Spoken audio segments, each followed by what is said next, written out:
Nous avions vu avec la carte The World qu'il y avait des anagrammes cachés dans les trilogies. Faisons de même avec les autres cartes. La trilogie de la carte du jugement est la férule, le drapeau et le crucifix. L'aigle français de la férule doit nous servir d'indice. Crucial signifie à la fois ce qui est en forme de croix et à la fois ce qui est important. Poutine est donc l'aigle crucial qui vient dans la période de la planète X en agissant pour le compte du Dajjal. Ensuite, nous avons la carte de la tour, dont la trilogie est faucille, marteau et croix. Mais Shirkross came. Moi, la croix du Shirk, je suis venu. Reste L, qui est la 12e lettre et qui correspond à la fin du monde Maya, la période dans laquelle nous sommes. Ce que vous voyez là est un secret très ancien, qui date d'avant même 1917. Non seulement les Illuminati avaient planifié la mort de la Russie orthodoxe, mais ils avaient déjà les plans pour 2017. S'ils avaient choisi la faucille et le marteau comme emblème, c'est parce qu'avec la croix du faux chrétien Poutine, ils obtenaient l'anagramme que vous avez sous les yeux. Le shirk, c'est le polythéisme, l'adoration de plusieurs divinités. Sur la porte de la tour est collée une affiche. Une porte brune avec une affiche qui est légèrement inclinée, ce sont des éléments qui nous indiquent la tour de Pisa, en Italie. Les portes sont brunes et possèdent un arc. Encore une fois, comprenez qu'ils ont un devoir de discrétion, ce qui explique que tout n'est pas semblable à 100%. La ville de Pise se situe près du littoral, ce qui lui fait un point commun avec Rome plus bas.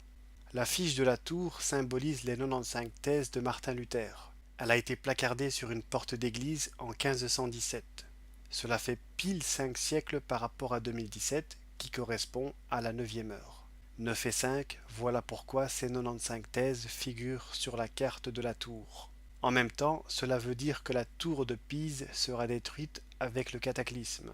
La grosse pierre et les 3 petites renvoient au verset 3 du chapitre 1er de l'Apocalypse. Heureux celui qui lit et ceux qui entendent les paroles de la prophétie et qui gardent les choses qui y sont écrites, car le temps est proche.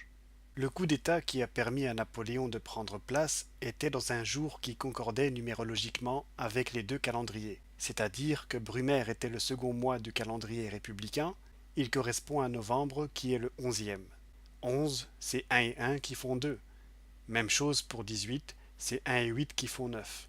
Pareillement pour 1799, qui totalise 26, et 26, c'est 2 et 6 qui font 8. Le calendrier lui-même n'est entré en vigueur que le 15 Vendémiaire de l'an 2, qui correspond au 6 octobre 1793.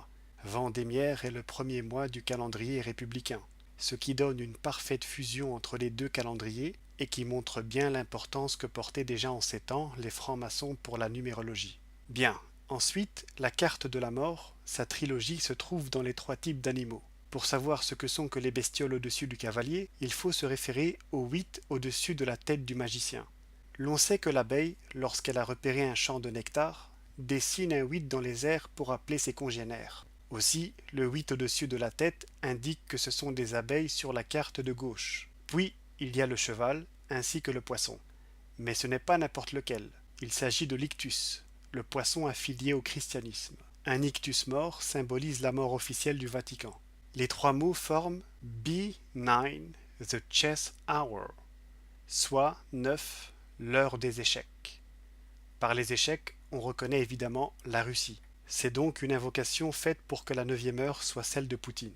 À noter aussi que cette structure de phrase commençant par B, on l'a déjà croisée avec son prédécesseur Bonaparte. Continuons. La trilogie avec le magicien est le chiffre 4.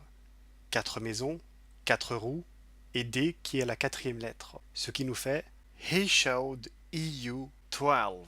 Il a indiqué le U, c'est-à-dire l'Europe, et reste le 12 Maya. En indiquant le U, le Dajjal menace une nouvelle fois de mort au moyen de sa machine. Pensez-vous que les couleurs des maisons aient été choisies au hasard? Réponse non. Blanc et rouge donne Day Wert, H, l'heure de la valeur de Dieu. Wert est ici en allemand, comme dans l'anagramme de la carte The World. Le seul mot nouveau est Day, que l'on croisera de multiples reprises plus loin dans la vidéo. En ajoutant une autre couleur de la carte, le jaune, on a White World Eye, l'œil du monde blanc, en lien avec l'année 12 Maya.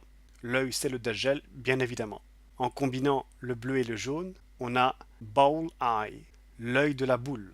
ainsi que la date de fin du monde maya, 21 décembre 12. La boule est un terme déjà rencontré dans l'anagramme des noms du Dajjal. La boule armile ou l'armillère, c'est la machine à séisme. Maintenant, nous allons combiner 4 couleurs de la carte, le bleu, le jaune, le rouge et le blanc. Nous arrivons à ce résultat. You will be the world eye. Tu seras l'œil du monde. Baron sera le monarque du nouvel ordre mondial. Ceux qui ne seraient toujours pas persuadés par les anagrammes de couleurs, je vais leur en présenter une qui va leur couper le souffle. Regardez. Sur la carte, on a utilisé les 4 couleurs, sauf le noir, que l'on ajoutera de suite pour obtenir Kill Babel World. Tue le monde de Babel. La tour de Babel des temps modernes, comme vous le savez, c'est l'Occident, qui s'est distingué ces derniers siècles par son élévation sur Terre. Ensuite, il y a l'œil de l'Europe et l'heure du WTC.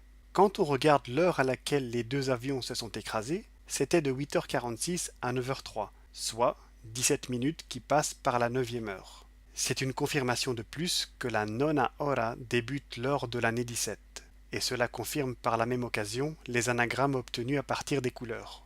Autre preuve, c'est que la lecture verticale des heures nous donne 17, qui est la somme de 8 et 9, et 9, qui est la somme de 6 et 3. Entre les deux, il y a le 4, qui correspond au nombre d'avions qui se sont écrasés ce jour-là. Donc, le Dajjal, avec sa machine à séisme, menace encore une fois le monde de Babel. Carte suivante. La trilogie est dans les noms des politiques. Welder signifie soudeur. Merlin keeps well the L. Merlin garde le L du soudeur. C'est l'occasion de vous le répéter, Baron Trump est la réincarnation de Merlin l'Enchanteur. Le Dajjal est un djinn qui a plusieurs vies. Quant au chalumeau du soudeur, il est en forme de L. Sa fonction est de brûler pour souder. Dans la logique du Dajjal, il brûlera massivement des vies humaines pour ensuite souder les États et les continents. Ceci étant, si l'on juxtapose les noms des politiques avec ceux de la carte, en notant les lettres communes, il reste Trump holds Eiffel KO. Trump tient le chaos d'Eiffel. Trump, c'est Merlin, et holds est un synonyme de keeps qu'on vient de voir. Énième menace du Dajjal donc, qui compte faire tomber la tour Eiffel. Avis aux Parisiens. En parlant de tour Eiffel, j'aimerais attirer votre attention sur sa nature, qui est en fait un compas sur un autel, symbolisant ainsi le triomphe de la franc-maçonnerie sur l'église en 1789. Il nous reste à découvrir les trilogies de 2 cartes. Pour y arriver, nous devons d'abord faire un petit décodage de l'édition précédente. Je vous avais dit que j'étais représenté par le barbu au centre. Je figure aussi au bas de la page. Le bébé qui arrive au monde, c'est aussi moi. Comment le savoir? Eh bien, en calculant la logique des années d'édition des couvertures juste au-dessus du bébé. Il y a 1987, puis 1993, puis 2000 et 2006. La logique est de 6 ans, puis 7 ans et puis 6 ans. Nous sommes donc face à un miroir. Dans 676, le chiffre 7 sert de miroir entre les deux 6. On remarque aussi qu'il y a un 2008 inscrit sur la machine juste au-dessus. Pour passer de 2006 à 2008, il faut faire plus 2 ans, n'est-ce pas? Comme on sait qu'il y a un miroir, on peut effectuer la même addition dans l'autre sens. C'est-à-dire que comme ils ont ajouté 2 à 2006 pour arriver à 2008, on fait de même à l'opposé avec 1987, plus 2 ans nous amène à 1985. Les magazines The Economist, comme vous le savez, sortent toujours en novembre précédant l'année inscrite. Donc le magazine de 1985 aurait été publié en novembre 1984, ce qui correspond exactement au mois et à l'année de ma naissance. Voici la photo de celui que tout le monde cherchait. Je devais avoir quelques jours ou quelques semaines. Toujours en tenant compte du miroir, il faut trouver le rapport qu'il y a entre le bébé et le vieux derrière la machine à sous, et qui n'est autre que l'ancien président de la Fed, Alan Greenspan, dont l'anagramme recèle NS Ange né par là. NS est l'abréviation chrétienne de Notre Seigneur. Notre Seigneur Ange né par là. C'est le bébé venu au monde. Si j'ajoute mon prénom, tout en retirant les lettres communes, il reste Pi égale NS égale Ange loué. Pi, comme je vous l'ai dit, est un de mes noms de code dans les anagrammes. C'est aussi parce que je me suis mis à parler quand je suis né 16 ans avant 2000. Et 16 ans après 2000, je parle pour la première fois dans ma première vidéo de novembre 2016. Cela concorde avec P qui est la 16e lettre. Greenspan tout seul contient a green pea égale NS. Le vert est la couleur attribuée à l'islam.